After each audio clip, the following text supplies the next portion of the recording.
Well, what I appreciate about you is your ability to, take information, use your critical thinking, and come to your own conclusions. And what I think you're probably finding now, but I've found over the past several years, is that that's fairly rare. Most of the people that we know in our lives, be they family, colleagues, friends, have their paradigm shaped by the media and the world in which they live. And if they're not hearing this information from their mainstream media resources, they tend to think it's quote-unquote conspiracy theory. Most people do not know what's going on. In fact, today I get people that call me up all the time asking me to invest in certain things. And twice I got a call today about investing in green energy.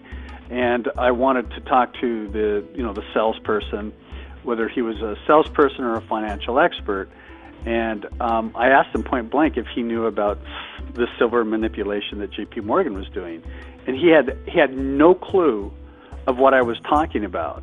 But here he is selling himself as a financial advisor and advising me on what stocks would be good for me to get into, when he's completely ignorant of what's really going on out there.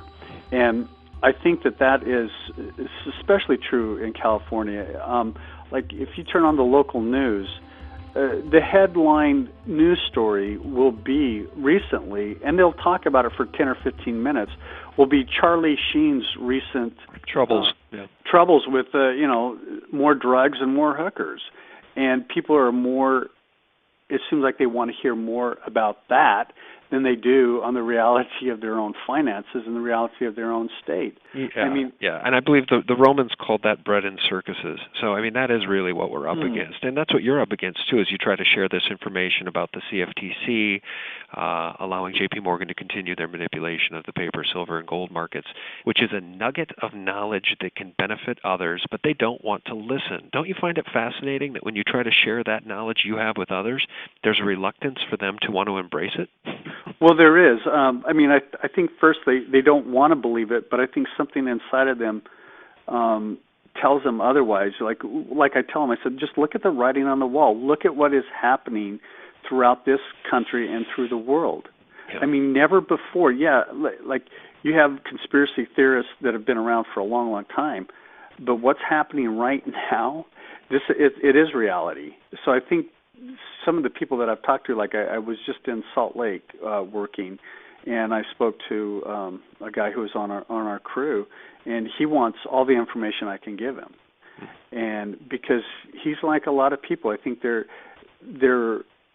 know something's going on. They're worried because they do see the writing on the wall, but they don't really know what to do. Yeah, and I've found that some people do hunger for the truth, and so they're willing to do their own research to try to vet out whether the information they're being given is true or not. And that's all we would ask people to do. Take the time, do your own research, care enough and have enough respect for yourself to do the research. Well, let me ask you this. Don't you think that the information that you now possess about what's happening in the silver and the physical silver and gold markets, don't you find that information empowering? Oh, absolutely. And I've even come to the conclusion, as being an investor, like in the stock market, I'm always trying to, make some good plays that hopefully my money is going to increase. But I've come to the conclusion with silver, it's like I could care less what the price of it is right now. Yeah. Do you know what I mean? I do. It's like this is such a hedge and a security blanket and an insurance for what I have in the stock market. Yeah, and I think you're right, too. Your attitude is 100% absolutely correct. If you know about the manipulation, if you know about how rare silver is, physical silver, and that there's 100 times more paper silver and paper gold in the world than there is physical, then your attitude's dead on. You shouldn't care about the near-term price because the long-term prospects are so wonderful for the physical asset. I think what we'll find is those that have treated and continue to treat physical silver and gold acquisition as a savings account with a tremendous upside are the people that are going to do well. So when it goes down, you're not really depressed because you know, hey, I'm going to buy more at the end of the month. I'm going to get it cheaper. And if it goes up, it's going to go up over time. So it's a win-win because nobody else owns it. And so you can watch CNBC talk about a bubble in gold, and you can watch them talk about silver being up 80% last year, so it can't possibly continue to go up this year. It's nonsense. Nobody owns it. It's not anywhere near a bubble. Right.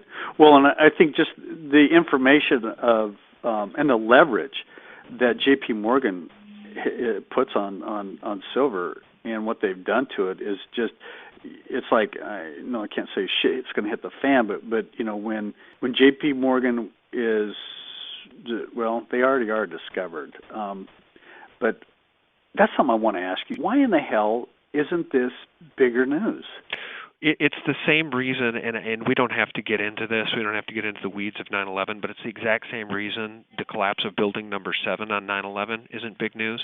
It's because the mainstream media is managed in a way that it continues to enforce this false paradigm that we live in the most perfect country on the face of the planet that would do no wrong. Our government would do no wrong. J.P. Morgan is clearly breaking the law. It's not being reported on it, and that's all you need to know. So we just know what the truth is. We know what the facts are. The facts are on our side, and we know that the facts are not being reported on a daily basis. Now, to add to that, I would say, as it relates to the CFTC and as it would relate to the COMEX and a run on gold and silver that is currently occurring, the manipulation in the silver and gold markets was revealed to the world back in March of 2010 when Jeffrey Christian, testifying on behalf of the banks at the CFTC hearing in March of 2010, said silver and gold are traded like T-bills and T-bonds, and they're treated like paper assets, 100-to-1 to the underlying physical. Now, the Chinese heard that. The Saudis heard that. The Japanese, everyone knows it. And now what we're seeing is consistent, heavy buying in the demand of physical gold and silver on the COMEX. So these big billionaires, these Asian billionaires, are buying contracts on the COMEX, and then instead of rolling them over or taking a cash settlement, they're demanding physical delivery. And that is causing a drain on the COMEX and ultimately the LBMA. And when those systems collapse, it's the sky is really the limit, Jeff, on where silver and gold could go, and that's why we want to keep buying. And in addition to that, we take a look at the inflation that's now breaking out around the planet. The most important food staple in the world is rice, and the reason we're seeing these people in Egypt now marching in the streets is because they're so hungry. Half of these people, 50% of the people in Egypt, live on $2 a day. And so as we see rice explode in price, on Tuesday, rice was up 7%. That followed a limit up on rice on Monday. And now today, it's up another 6 or 7%. So you are starting to see massive hyperinflation in soybeans, in coffee, in sugar, in rice. And these are the staples that keep civilizations together. These are the staples that allow societies to live in peace, because people who are hungry are angry. And I think that that's ultimately what is going to come home to roost in Los Angeles. Mm-hmm. I don't know that you're going to want to necessarily live there if the crap hits the fan when you've got a well-armed citizenry who's very, very hungry. Well, my next-door neighbor, he is actually, he just retired as being a L.A. police officer and a detective, and he knows that there's some social unrest out there. I mean, from illegal alien issue to just the economics and what's going on. And he told me, he goes, yeah, you should be buying precious metals. Gold and bullets is what his precious metal is. Yeah, gold and lead. Yeah. So I said, yeah, it's because if it breaks loose here in L.A., it's going to be chaos. I mean, we've seen what's happened with, after Rodney King riots. Mm-hmm. And even just some of the earthquakes, just the social anarchy that it's going to happen. And, when this state, and I believe that the only thing that this state can do is to bankrupt. Yeah. And try and get out of some of these contracts, these union contracts that they have, and start over. But I think in order for that process to happen, there's going to be a lot of social unrest. Yeah, and I think that the only reason it hasn't happened here yet, and the reason we're seeing it in Egypt, where we saw the collapse of Ireland and Iceland and Greece, and now it's Egypt, is because the U.S. dollar is still the world's reserve currency.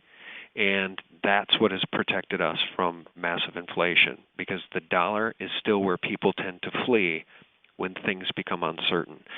But the Chinese and the Russians have made it real clear that that is not going to be the case forever. So getting back to what you said at the beginning of the conversation, the writing is on the wall. And I think the beautiful thing about precious metals is that people can disagree with us all they want. That's fine. But what I would assure people is that unlike a dollar bill made out of paper, silver coins can't and will not ever go to zero. They will never lose their intrinsic value. They will never lose their value entirely. So Jeff, I really appreciate your time, and I just wanted to introduce you to my great audience because these are all independent thinkers and wonderful people. We've got a really great community here with really proactive people, and if it's okay with you, I'd like to be able to get in touch with you again when the crap does hit the fan in California, if anything really dire happens in California, and you could be boots on the ground for us. Would that be okay? Absolutely, and I just want to thank you for your efforts and putting that information out on YouTube and the internet. Well, that's a mind blower. Thank you. I really, really appreciate that. I think that's what it's all about. What I like to say, Jeff, is that ultimately, no matter how bad things get, we're all in this mess together. Yes. All right. Well, thank you, Jeff. We'll talk again. Okay. Be well. Bye-bye. Bye-bye.